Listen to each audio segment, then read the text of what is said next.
Human Rights Act, we have no chance of deporting those who come here illegally.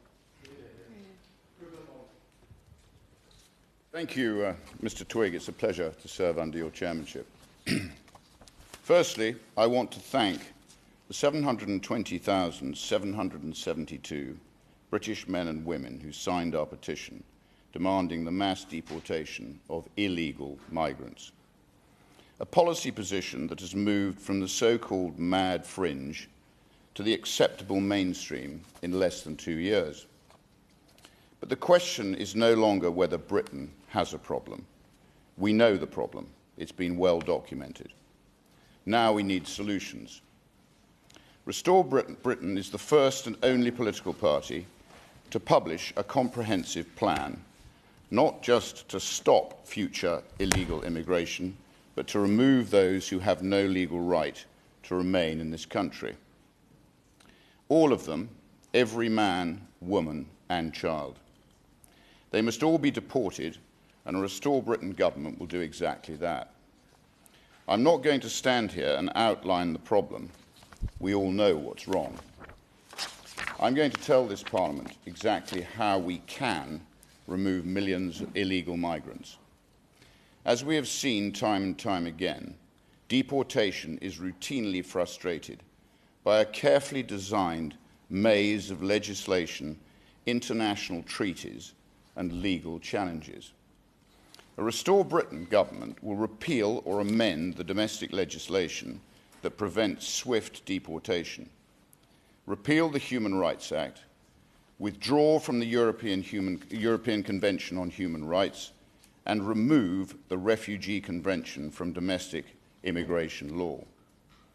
It would also introduce what we call the Great Clarification Act, reaffirming that we in Parliament, in these buildings, have the final say over immigration policy, allowing Parliament to overturn court rulings that obstruct the democratic will on immigration.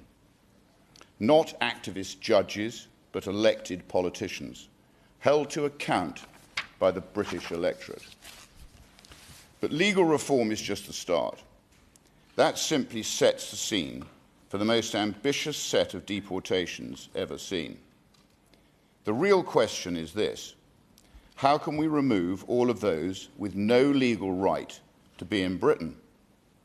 The answer is by making illegal residence impossible to sustain, as we call it, the hostile environment. No legal employment, no legal tenancy, no access to public services, no banking facilities. That single reform becomes the backbone of our immigration enforcement. Make life so incredibly uncomfortable and unsustainable that many will simply deport themselves. Employers must face real-time right-to-work checks.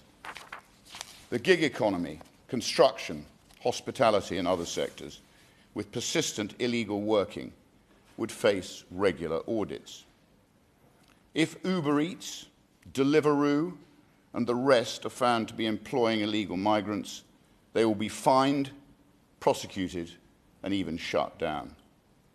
The farce of young Sudanese illegal migrant men delivering spring rolls and pepperoni pizzas on mopeds in every British suburb will end. Government itself must lead by example. Every company bidding for public contracts would have to demonstrate strict compliance with immigration law before receiving any taxpayers' money. ESG, but for mass deportations. Housing enforcement would change completely. Every landlord would be required to carry out right-to-rent checks at the beginning of every tenancy. Those who knowingly rent properties to illegal migrants would face severe financial penalties, and persistent offenders could face asset seizure and prosecution. HMO owners who impose gangs of feral illegal men on quiet British villages will be prosecuted.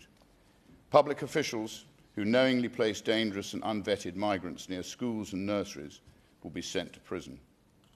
Homelessness legislation must also be amended so that illegal migrants are no longer recycled through local authority housing systems, but instead enter the immigration enforcement process.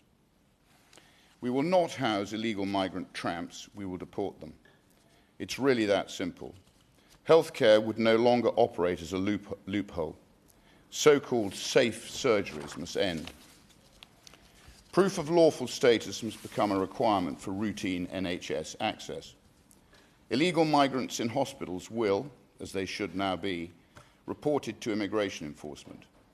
We are not evil. Emergency care will be provided, but they will be then deported as soon as it's medically safe to do so. Across government departments, the departments will finally begin sharing data. The Home Office, HMRC, the NHS, local councils, the DWP, banks. Instead of operating in silos, government will work as one system to identify those with no legal right to remain. The full power of the British state will be directed to implement this one policy, mass deportation. Financial enforcement would become another powerful tool.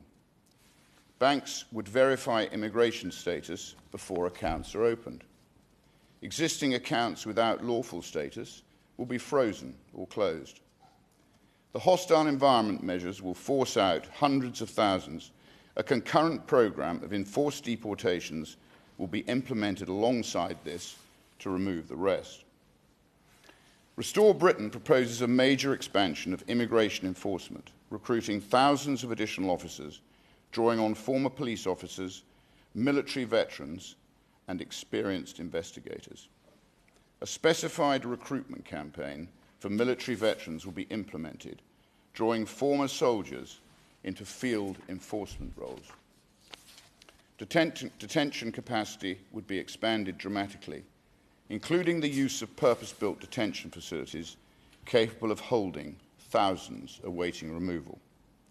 Commercial airlines will continue to be used where appropriate. Dedicated charter flights would become routine. Military transport aircraft would also be available where operationally necessary. Time will not be wasted. Specialist, I will give way. I'd just like to understand this point about detention centres and how many places would be required and over what period. And given the fact that the last government didn't manage to build except one new prison in 14 years, how the Honourable Gentleman thinks this is even feasible. Thank you. Well, thank you for your intervention. I'm not going to go into detail. It's all in this document. I'll give you one to take away with you. Time will not be wasted. Specialist detention facilities will be constructed near airfields to hasten the process. Britain will negotiate far stronger bilateral return agreements while working with allies to create a deportation NATO, a coalition of like-minded countries applying coordinated diplomatic and economic pressure on governments that refuse to accept back their own citizens.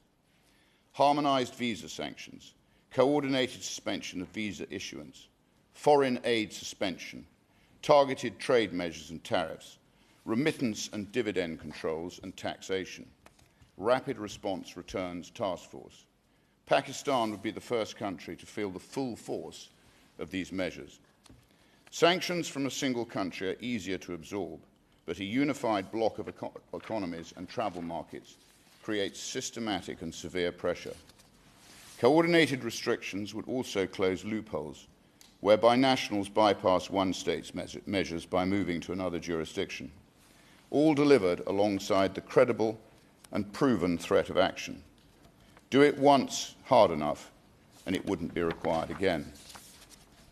We must also revoke all asylum grants awarded following illegal entry and retrospectively revoke protection so that those individuals are also removed. If you arrive in Britain illegally on a small boat, you will be deported, regardless of what your current status may claim.